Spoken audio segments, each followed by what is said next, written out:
वालेकुम अस्सलाम sir. Okay, welcome.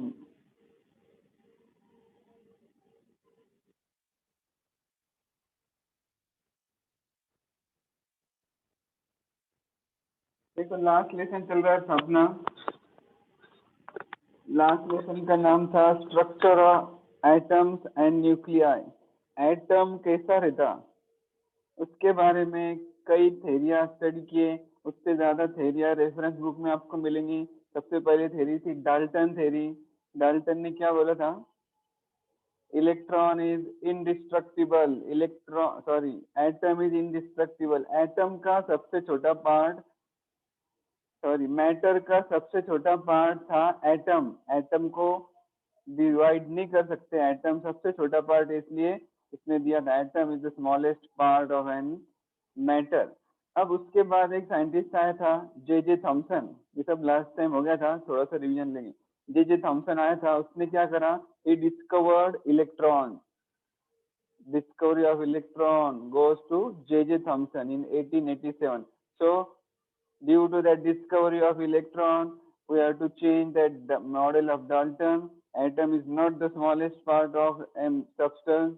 Smallest part substance का इलेक्ट्रॉन नहीं है, सॉरी एटम नहीं है। तो थॉमसन ने क्या बोला? उसका मॉडल प्रपोज किया। According to this model, atom is a sphere having a uniform positive charge in which electrons are embedded. ऐसा उसने बोला। एटम मतलब एक छोटा सा स्फीयर है जिस पर पॉजिटिव चार्ज है और उसके अंदर बहुत सारे इलेक्ट्रॉन्स एम्बेडेड है। जितना पॉजिटिव चार्ज है उतना टोटल नेगेटिव चार्ज रहेगा। Atom is electrically neutral.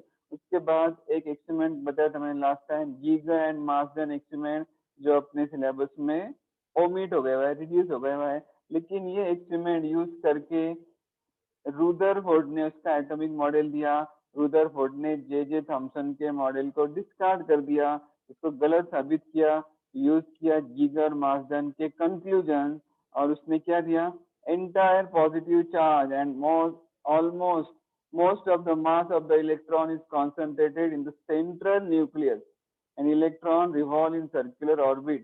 Atom का जितना पॉजिटिव चार्ज है पूरा की पूरा, और एटम का जितना मास है वो मैक्सिमम मास किधर है? न्यूक्लियस में। कैसा समझा उसको? गीगर एंड मार्सदेन ने जो एक्सपेरिमेंट किए, गोल्ड फॉइल के ऊपर अल्फा पार्टिकल इंजेक्ट किए या तो इंसिडेंट किए। Maximum number of alpha particle सीधा सीधा निकल गए, डिफ्लेक्ट नहीं हुए। सिर्फ one particle in 8000 that is deflected by angle more than 90 degree, almost 180 degree. क्यों ऐसा हुआ? That alpha particle collide with the central nucleus, so it is repelled. Positive charges are repelled. So according to this, Rutherford said that most of the part of the atom is empty space. Okay, बहुत सारा part empty space है, सिर्फ centre में nucleus है और electron जो negatively charge है वो न्यूक्लियस के अराउंड में रिवॉल्व हो रहे हैं। ठीक है, उसके बाद और क्या बोला उसने? जितना पॉजिटिव चार्ज रहता उतना ही नेगेटिव चार्ज रहता। Atom is electrically neutral. लेकिन उसके बाद दो ड्रॉबैक्स बताया था मैंने। रुदरफोर्ड मॉडल के दो ड्रॉबैक्स थे। दो ड्रॉबैक की वजह से ये मॉडल रिजेक्ट हो गया। ठीक है, उसके बाद एक मॉडल आया, कौन सा?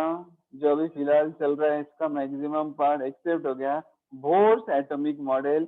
ये अपने सिलेबस में इंपॉर्टेंट है। बोर एटॉमिक मॉडल में उसने सिर्फ 3 पॉइंट दिया, हर पॉइंट को नाम दिया पोस्टुलेट। ये स्पेलिंग थोड़ी सी गलत हो गई, एक्चुअल में वो है postulate, POSTULAT, postulate. Bore 3 postulate. First postulate उसने दिया, electron revolve on the nucleus in circular orbit. Same जैसा रुदरफोर्ड ने बोला था वैसा ही नील बोर ने बोला, लेकिन उसने उसमें और डिटेल में क्या ऐड किया? For any particle to move in a circular orbit, what is necessary? As you know, centripetal force is required. Now, electron is revolving in a circular orbit around the nucleus, so necessary centripetal force is provided by electrostatic force of attraction, right? Between positively charged nucleus and negatively charged electron. Centripetal force का formula mv²/r, electrostatic force का formula 1/4πε0 E²/r²। ये first postulate. Second postulate उसने क्या बोला, ध्यान से सुनो। जैसा न्यूक्लियस के अराउंड में इलेक्ट्रॉन रिवॉल्व हो रहा है ऑर्बिट में, तो हर ऑर्बिट में इलेक्ट्रॉन रिवॉल्व नहीं होगा। इलेक्ट्रॉन सिर्फ उसी ऑर्बिट में रिवॉल्व होगा जो एक कंडीशन सेटिस्फाई करेंगे। वो कंडीशन बोर ने दिया। वो कंडीशन क्या है? Angular moment of the electron in this orbit is equal to integral multiple of h/2π। ध्यान से सुनो, angular momentum of electron in that orbit is nh/2π, integral multiple of h/2π। ठीक है, जो ऑर्बिट में इलेक्ट्रॉन ये कंडीशन सेटिस्फाई करेगा उसी में इलेक्ट्रॉन रिवॉल्व होगा, बाकी ऑर्बिट एम्प्टी रहेंगे। और जब इलेक्ट्रॉन रिवॉल्व होगा ये ऑर्बिट में, it will not radiate energy, energy radiate नहीं करेगा। इसलिए इसको ऑर्बिट्स को नाम दिया उसने स्टेबल ऑर्बिट और बोर ऑर्बिट, और it is also called state of electron. ठीक है, ये इसका सेकंड पोस्टुलेट। तो फॉर्मूला मिला, angular momentum I omega is nh/2π।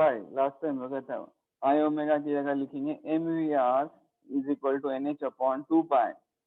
Then third board postulate, electron can make a transition from one of its orbit to another orbit having lower energy। ये भी last time मैंने बताया था। जैसा electron orbit है, देखो central में ये न्यूक्लियस है, ये माउस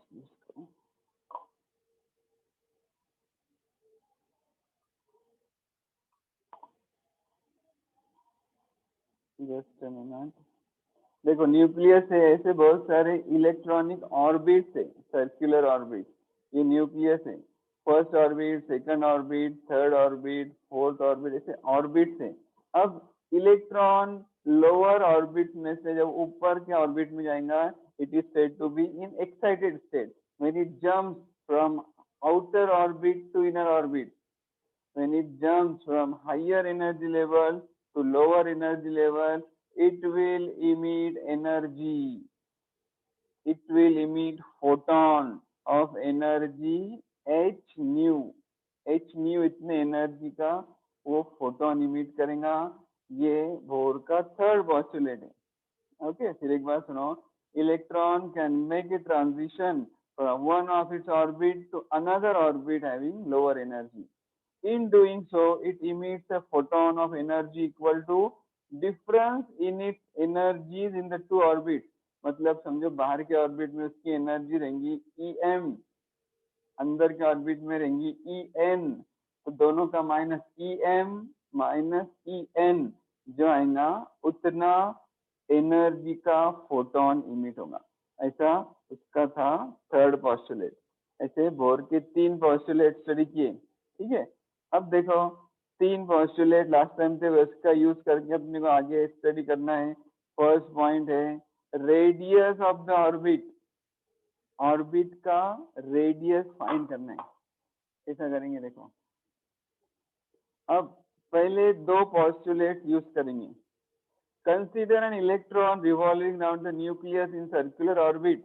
न्यूक्लियस के अराउंड घूम रहा है, ऑर्बिट का रेडियस है Rn। Me mass of the electron, Me suffix है, मास ऑफ इलेक्ट्रॉन डिनोट करेंगे Me से। Vn velocity of electron in nth orbit, और Rn radius of nth orbit. ये यूज करेंगे बाय सेकंड पोस्टुलेट। देखो अब ये सेकंड पोस्टुलेट मैंने बताया था कौन सा, mvr is equal to nh/2π। तो लिखा हुआ mvr is equal to nh/2π। Suffix लिखे m मतलब मास ऑफ इलेक्ट्रॉन, इसलिए me। vn velocity in nth orbit and Rn radius of nth orbit, where n is the principal quantum number. n क्या है? Integral number है, quantum number है 1 2 3 4 5 से integral रहेगा, point में नहीं रहेगा। vn को इधर रहने दो, me और Rn को जब राइट में लेंगे तो डिनोमिनेटर में आएंगे, 2 पाई MERN डिनोमिनेटर हो गया, ऊपर NH वैसा क्या वैसा। Now squaring both the side, Vn square is equal to n square h square upon 4 pi square ME square RN square. ठीक है, समझ में आ रहा है यहाँ तक? जस्ट ए मिनट, दोनों साइड का स्क्वायर करें, इक्वेशन नंबर 2 मिला। इक्वेशन 2 जो है उसमें क्या मिला, वी स्क्वायर। एक पोस्टुलेट से सेकंड पोस्टुलेट से वी स्क्वायर फाइंड की, वैसा ही फर्स्ट पोस्टुलेट से भी वी स्क्वायर फाइंड करेंगे। देखो फर्स्ट पोस्टुलेट क्या है, m v square upon r 1/4πε0 e square upon r square, वो यहाँ पर यूज करते देखो।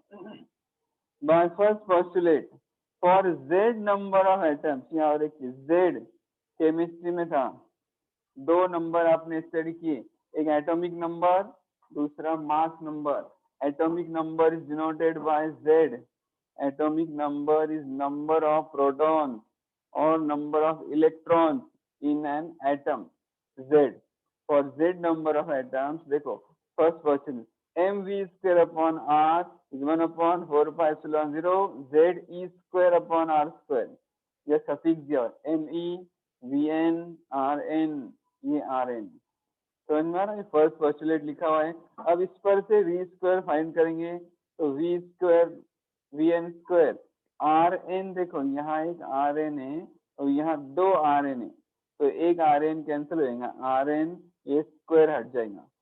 ठीक है, उसके बाद यहाँ पर एम ई जो है वो इधर लेंगे तो डिनोमिनेटर में आएगा, क्या बचा 1/4πε0 Z E square are n into m E, Z E square are n into m e. अब वी स्क्वायर, दो इक्वेशन मिले, इक्वेशन 2 में वी स्क्वायर है, इक्वेशन 3 में भी वी स्क्वायर है, दोनों को इक्वेट करो, लिखा हुआ है कंपेयरिंग इक्वेशन 2 एंड 3। देखो ये 2 वाला लिखो पहले, n square H square upon 4 pi square m E square are n square is equal to, ये लिखो वी स्क्वायर के सामने का 1/4πε0 Z E square are n m e, दोनों को इक्वेट करें तो क्या क्या कैंसिल हो रहा है, देखो यहाँ पर 4 है, यहाँ पर 4 कैंसिल, यहाँ पाई स्क्वायर है, यहाँ एक पाई, एक ही पाई बचेगा, एम ई स्क्वायर है, यहाँ एम ई है, आर एन स्क्वायर है, यहाँ आर एन एक बचेगा। देखो एन स्क्वायर एच स्क्वायर वैसा कि वैसा, pi M e r n, okay, n square square pi M e r N is equal to right side में जेड ई स्क्वायर अपॉन एप्सिलॉन 0। अब अपने को चाहिए क्या, रेडियस, क्या फाइंड कर रहे हैं, radius of the orbit. So radius of the orbit R N, ये आर एन इधर लो, ऊपर आ जाएगा, बाकी इप्सिलॉन 0 कर लेंगे तो यहाँ ऊपर आ जाएगा। देखो N square square epsilon 0, N square H square epsilon 0 divided by क्या बचा, pi M E square Z, ये इधर लेंगे तो नीचे आ जाएगा, पाई एम ई जेड ई स्क्वायर, ऐसा क्या वैसा। अब इसमें क्या क्या कांस्टेंट है, एच स्क्वायर कांस्टेंट है, एच क्या रहता है आपको पता है, H is called Planck's constant, epsilon 0 permittivity of free space, pi is constant 3.142, M E mass of electron is constant, z that is number of atoms, and e charge on electron that is 1.6 into 10 raised to minus 19, इतने term constant है।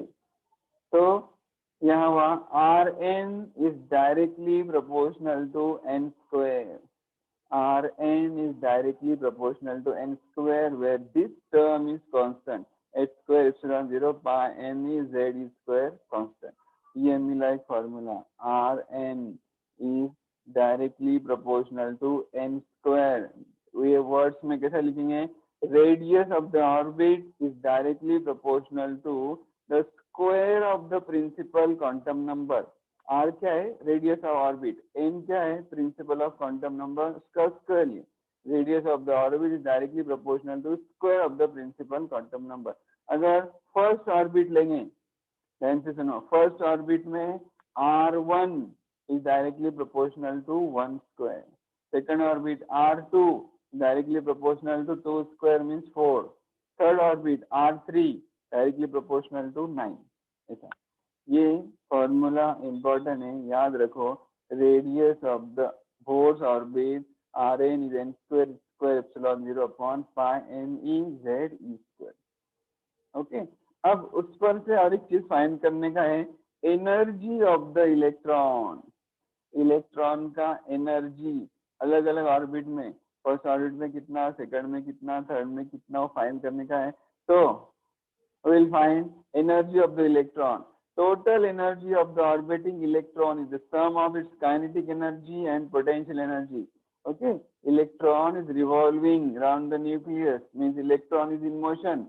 Every body which is in motion is having kinetic energy, so electron will have kinetic energy. Then second, it will also have some potential energy because it is in the vicinity of the nucleus.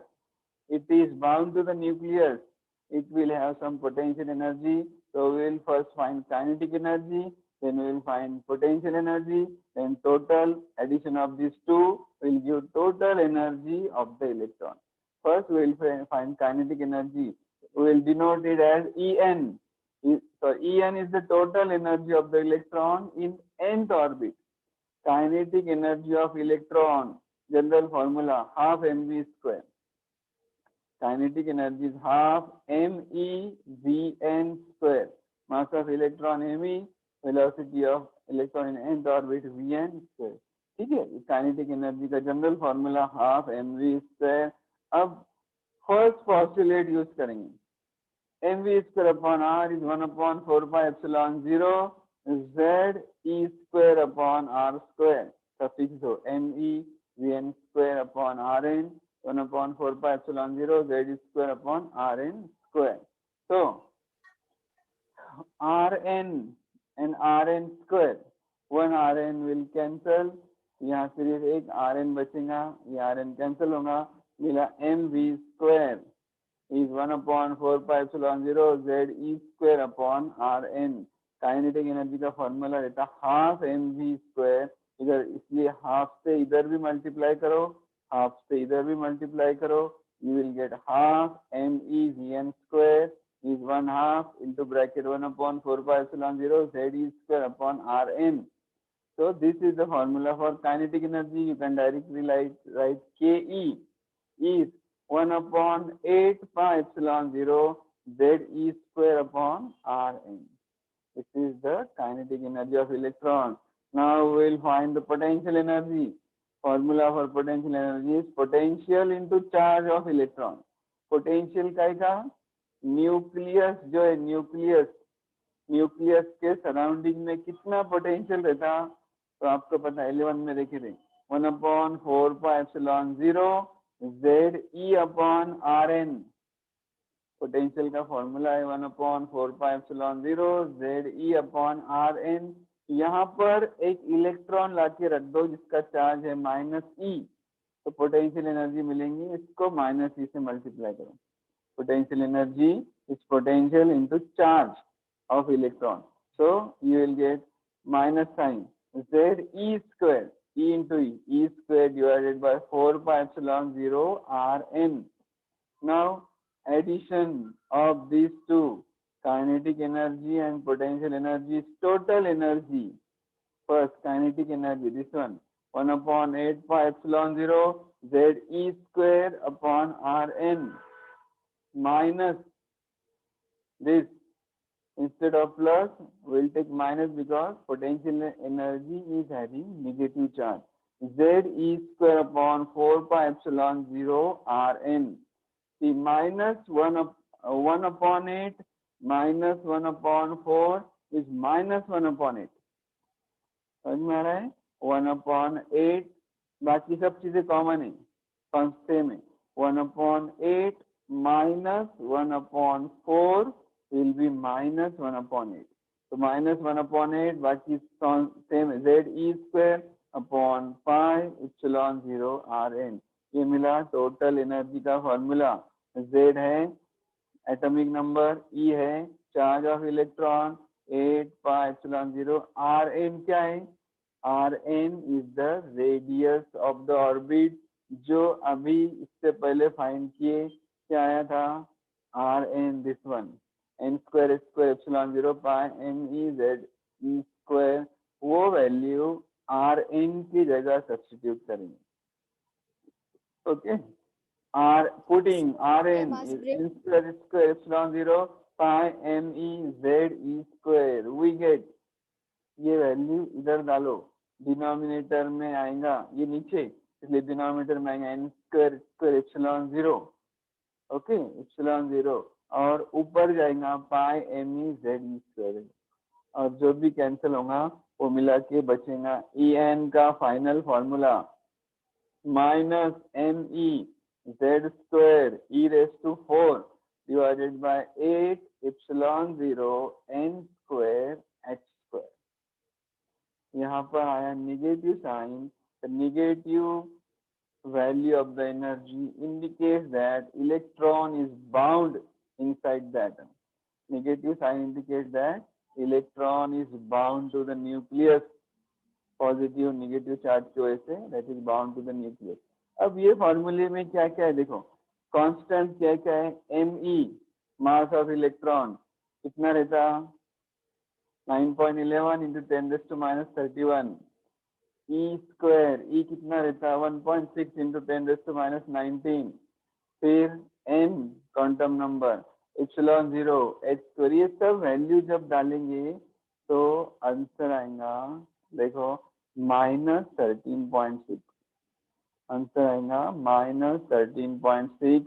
ऊपर है Z square वैसा के वैसा, नीचे denominator में n square वैसा के वैसा, ये आया energy of electron in electron volt में, EV में। एक मिनट, ठीक है। अब यहाँ n क्या है?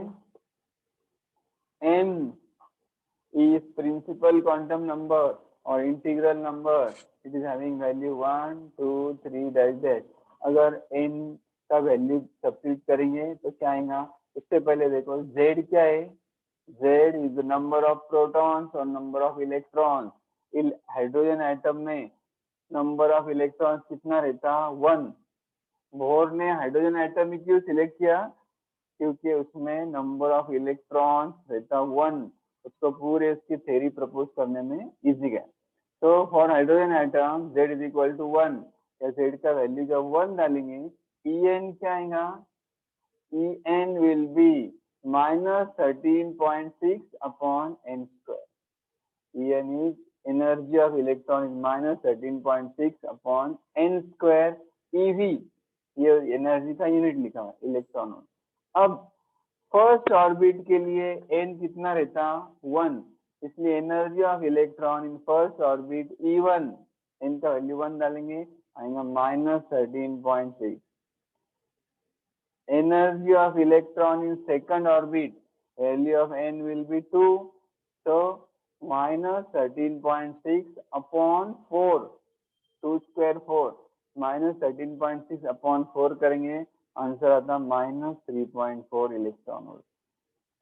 For third orbit n is equal to 3, तो -13.6 upon 9, that is -1.61 electron volt. Fourth orbit -13.6 upon 16, it is -0.85 electron volt and so on. ठीक है, सबसे कम एनर्जी का है ग्राउंड स्टेट, और फर्स्ट स्टेट उसको बोलते हैं ग्राउंड स्टेट। तो first energy orbit has minimum energy which is called ground state, क्योंकि निगेटिव में देखो माइनस में जा रहा है, एनर्जी बढ़ती जा रही है, ऊपर ऊपर जाएंगे। सबसे कम है E1 में, ग्राउंड स्टेट में, और हाइयर एनर्जी ऊपर ऊपर जाएंगे E2 E3 E4, तो एनर्जी बढ़ेंगी, उनको बोलते हैं excited states of the atom. Okay, an atom is most stable in the ground state. Ground state में जहाँ एनर्जी सबसे कम है वहां पर इलेक्ट्रॉन हमेशा स्टे होता, वहां पर इलेक्ट्रॉन स्टेबल रहता, कौन से? ग्राउंड स्टेट में। ओके, एंड एनर्जी लेवल कम closer and closer as n increases, and energy level reaches a limiting value of 0 as n goes to infinity. अगर n का वैल्यू इंफिनिटी डालेंगे तो यहाँ आएगा 0। अब देखो एक इंपॉर्टेंट डायग्राम तो बोलते हैं energy level diagram of hydrogen atom. सबसे पहला N1, ध्यान से देखो कर्सर की तरफ, n is equal to 1 first energy level first orbit, n is equal to 2 second orbit, 3 4 5 6 ऐसा करते करते इंफिनिटी तक गए। फर्स्ट ऑर्बिट का एनर्जी -13.6, सेकंड का एनर्जी इसको 4 से डिवाइड करें -3.4, फिर थर्ड का एनर्जी -1.51, फोर्थ का -0.85, इसे डिवाइड करते करते लास्ट में आएगा 0। अब रेडियस कैसा फाइंड किए थे आपको पता है, n² से मल्टीप्लाई किए थे और एनर्जी के लिए डिवाइड करे थे square of principal quantum number. जैसे इसको 4 से डिवाइड करे तो ये, इसको 9 से डिवाइड करे तो ये, इसको 16 से डिवाइड करे तो ये, वो हिसाब से ये लेवल्स के बीच का डिस्टेंस रहेगा। इसके बीच का डिस्टेंस ये, उसको 4 से डिवाइड करे तो ये, फिर डिस्टेंस ऐसा कम कम कम हो जाएगा, लास्ट में डिस्टेंस हो जाएगा 0। अब देखो first orbit, second orbit, third orbit, last time मैंने बताया था लाइमन सीरीज। ध्यान से देखो, electron jump from second orbit to first, third to first, fourth to first, fifth to first, six to first. ऐसा इलेक्ट्रॉन जब जंप करेगा outer orbit से फर्स्ट ऑर्बिट में, you will get a series of spectral lines. That series is lying in ultraviolet light. That series is called Lyman series. When electron jumps from third to second, fourth to second, fifth to second, sixth to second, you will get a series of spectral lines called Balmer series. Electron क्या हो रहा, outer orbit से second orbit में आ रहा, Balmer series रहता visible region में। Okay, when electron jumps from outer orbit to third orbit, you will get Pascal series which lies in the infrared region. ये सीरीज लास्ट टाइम स्टडी किए थे, इसका formula अपने को फाइंड करने का है।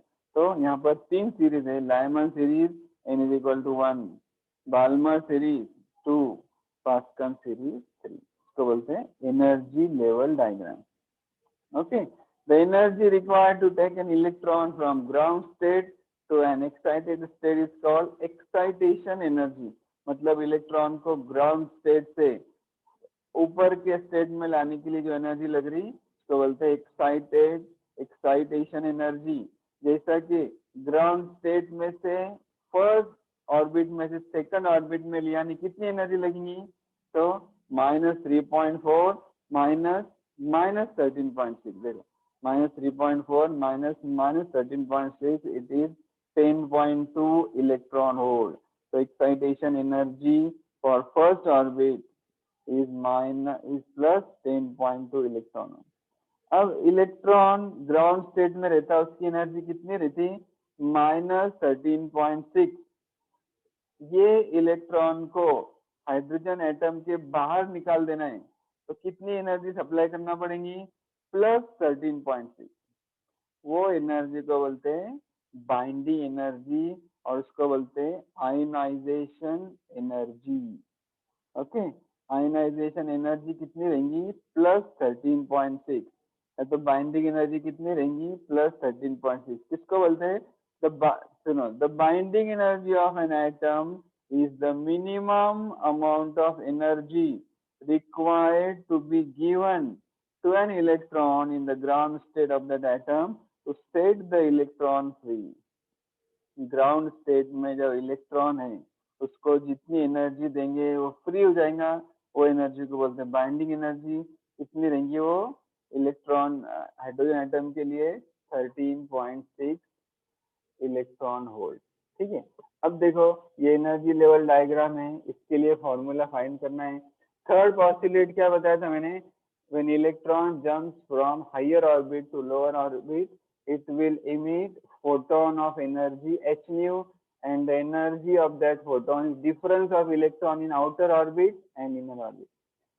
मतलब इलेक्ट्रॉन बाहर के ऑर्बिट में mth ऑर्बिट में की एनर्जी em, nth ऑर्बिट में उसकी एनर्जी en, m से n में जंप किया तो एनर्जी डिफरेंस कितना आएगा, EM माइनस EN, उतना मिलेगा फोटोन का एनर्जी h में। समझ में आ रहा? ये फॉर्मूले में वैल्यूज डालेंगे। देखो EM energy of electron in mth orbit कहाँ से मिलेगा, देखो यहाँ से n की जगह m करना पड़ेगा, n की जगह m लेना पड़ेगा यहाँ पर डिनोमिनेटर। तो me(z²e⁴ 8ε0 m²h² minus En, same formula, n वैसा के वैसा, इसको माइनस साइन है, देखो यहाँ माइनस me(z²e⁴ 8ε0 n²h²। अब ये माइनस माइनस प्लस हो जाएगा, क्या कॉमन निकल रहा है, बाकी सब चीजें सेम है, सिर्फ यहाँ डिनोमिनेटर में m² है या डिनोमिनेटर में n² है, तो बाकी चीजें कॉमन निकली, me(z²e⁴ 8ε0 h³, ये h एक इधर आ गया, h² का हो गया h³ या सिर्फ न्यू बचा, और इधर 1/n² माइनस 1/m²। n² पहले क्यों लिए, क्योंकि माइनस माइनस प्लस हो गया, ये 1/m² माइनस है। ठीक है, अब न्यू का फॉर्मूला आपको मालूम है, C is equal to nu lambda, C is equal to nu lambda, nu is equal to C upon lambda. Nu की जगह मैंने लिखा C अपॉन लैम्बडा, बाकी वैसा की वैसा, me(z²e⁴ 8ε0 h³ ब्रैकेट में 1/n² माइनस 1/m²। C को भी नीचे लो, देखो C इधर आ गया, यहाँ बच्चा सिर्फ 1/वेवलेंथ lambda is this 1/n² minus 1/m²। ये जितना भी टर्म है, देखो ये जितना भी ब्रैकेट के बाहर टर्म है z छोड़ के, वो पूरा कांस्टेंट है। उसको एक साइंटिस्ट के नाम से नाम दिया हुआ है RH, साइंटिस्ट का नाम है Rydberg. This constant is called Rydberg constant, इसकी जगह क्या लिखिए RH, बचा z² RH 1/n² minus 1/m²। ये कांस्टेंट के सब वैल्यूज डालेंगे तो इसका आंसर आता 1.097 into 10⁷। ठीक है, अब equation 4 is called Rydberg formula. सबसे पहली चीज, for hydrogen atom z is equal to 1, ये फॉर्मूला इससे पहले भी मैंने आपको दिखाया था, देखो 1/λ is r 1/n² minus 1/m²। m क्या है, आउटर ऑर्बिट, n क्या है, इनर ऑर्बिट, लैम्बडा है वेवलेंथ। तो ये जो स्पेक्ट्रल लाइन, ये जो एनर्जी लेवल डायग्राम है, इसमें लाइमन सीरीज में इनर ऑर्बिट 1 है, आउटर ऑर्बिट 2 3 4 5। बाल्मर सीरीज में इनर ऑर्बिट 2 है, जहाँ इलेक्ट्रॉन आ रहा है, आउटर ऑर्बिट 3 4 5 6 7।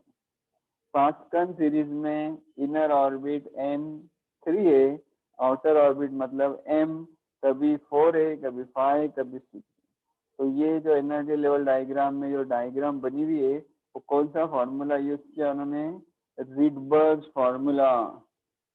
याद रखो, इस पर अक्सर न्यूमेरिकल्स आते हैं, 1/λ is r 1/n² minus 1/m²। Okay, जब लाइमन सीरीज लेंगे, n का वैल्यू आएगा 1, m का वैल्यू आएगा 2 और 3 और 4। फर्स्ट मेंबर के लिए 2, सेकंड मेंबर के लिए 3, थर्ड मेंबर के लिए 4, ऐसा। उसके बाद दूसरी सीरीज जब बाल्मर सीरीज लेंगे, n का वैल्यू आएगा 2, m 3 और 4 और 5 और 6 डॉट डॉट। थर्ड सीरीज था पास्कल सीरीज, उसमें n का वैल्यू आएगा 3, m का वैल्यू 4 5 6 7 8। समझ में आया? ये एनर्जी लेवल डायग्राम और स्पेक्ट्रल लाइन। इसमें एक छोटा सा लिमिटेशन रह गया बोर्स मॉडल में भी। क्या लिमिटेशन है, बोर मॉडल ने सिर्फ हाइड्रोजन स्पेक्ट्रम डिटेल में एक्सप्लेन किया, हाइड्रोजन स्पेक्ट्रम के अलावा spectra of atoms other than hydrogen could not be explain by this. और उसके बाद जो लाइन दिख रहे हैं, लाइमन बाल्मर पास्कल, वो भी मल्टीपल लाइंस दिख रहे हैं, इसमें मल्टीपल कंपोनेंट्स दिख रहे हैं। कभी स्टैंडर्ड बहुत अच्छे वाला माइक्रोस्कोप यूज करेंगे उसमें बहुत सारे अलग अलग लाइन दिख रहे, वो क्यों दिख रहे वो बोर्ड को एक्सप्लेन करते नहीं आया। उसके बाद वो जो अलग अलग लाइन दिख रहे उसकी इंटेंसिटी भी डिफरेंट है। The intensity of the line seemed to be different. It differs from line to line and Bohr model had no explanation for that. और एक चीज थेरोटिकल प्रूफ जो उसने सेकंड पोस्टुलेट दिया कौन सा mvr is equal to nh upon 2 pi, उसका कोई थेरोटिकल प्रूफ भी नहीं था। ये इसके छोटे से लिमिटेशन थे, लेकिन फिर भी ये मॉडल 90% ओके, इसलिए मॉडल एक्सेप्ट हुआ और फिलहाल वो यूज हो रहा है। ठीक है, समझ में आया। अब इस अपना सिर्फ एक लेक्चर का बचा, बाकी पूरा पार्ट डिलीट हो गया है। 2-3 दिन में वो लेक्चर लेके ये लेसन खत्म हो जाएगा, अपना सिलेबस ऑलरेडी खत्म हो जाएगा। न्यूमेरिकल सॉल्व करो, कल फिजिक्स का पेपर है, कल फिजिक्स का पेपर है ऑफलाइन प्रैक्टिस पेपर। उसके लिए पेपर लेकर आओ और क्लास में बैठ के 3 घंटे सॉल्व करो और मेरे पास सबमिट करो। सर एक क्वेश्चन था। जब मैं अच्छे मार्क्स दूंगा, ठीक है। और प्रीलिम बाद में होने वाली आपकी 15 मार्क्स के बाद। बोलो कुछ पूछना मत जल्दी। सर एक क्वेश्चन था। बोलो। वो लेक्चर्स ऑनलाइन लिए तो टेस्ट क्यों नहीं ले रहे ऑनलाइन? ऑनलाइन 3 पेपर लिए प्रैक्टिस पेपर, तो आपकी क्लास में से सिर्फ 3 लड़कियों ने जमा की।